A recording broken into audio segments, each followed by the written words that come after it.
Hello good morning student. आइए आज class 5th का चैप्टर नंबर 3 का पार्ट नंबर कौन सा पढ़ेंगे? सेकंड पार्ट पढ़ेंगे। आइए देखते हैं आगे की कहानी क्या है। इससे पहले की कहानी हमने पढ़ ली है, अब यहाँ से हम कहानी पढ़ना स्टार्ट करेंगे। देखते हैं कहानी में क्या दिया गया है आगे। रात्रि के समय राजा अपने शयन कक्ष में बैठे थे, मतलब कि जहाँ इंसान सोता बैठता है ना, वहाँ पे अपने राजा क्या कर रहे थे, बैठे हुए थे।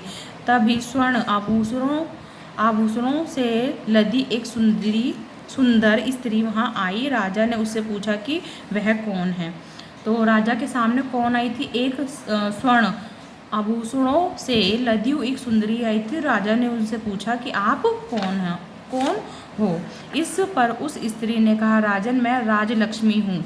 अब जबकि आपने राजकोष में दारिद्र्य को रख लिया है तो मैं यहाँ से जा रही हूँ।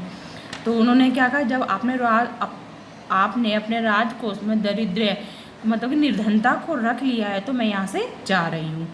जैसी आपकी इच्छा है। ये उत्तर किसने दिया? राजा ने दिया।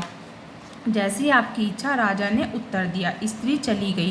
कुछ देर बाद एक अति सुंदर युवक वहाँ आया। राजा ने उससे भी पूछा कि वह कौन है। तो राजा ने भी उनसे प्रश्न पूछा कि वह कौन है।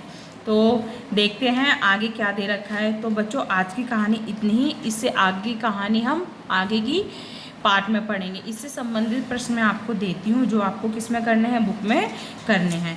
तो बच्चों क्वेश्चन नंबर 5 वर्ड मीनिंग, मतलब कि 5 शब्द मैंने आपको पहले वाली क्लास में बताए थे जो आपको कॉपी में करने थे। इससे आगे के 5 शब्द आपको और करने हैं। 1 2 3 4 5 शब्द आपको और करने हैं। किस में करने हैं? अपनी कॉपी में करने हैं। ठीक है बच्चों, आइए इससे संबंधित प्रश्न मैं आपको देती हूँ।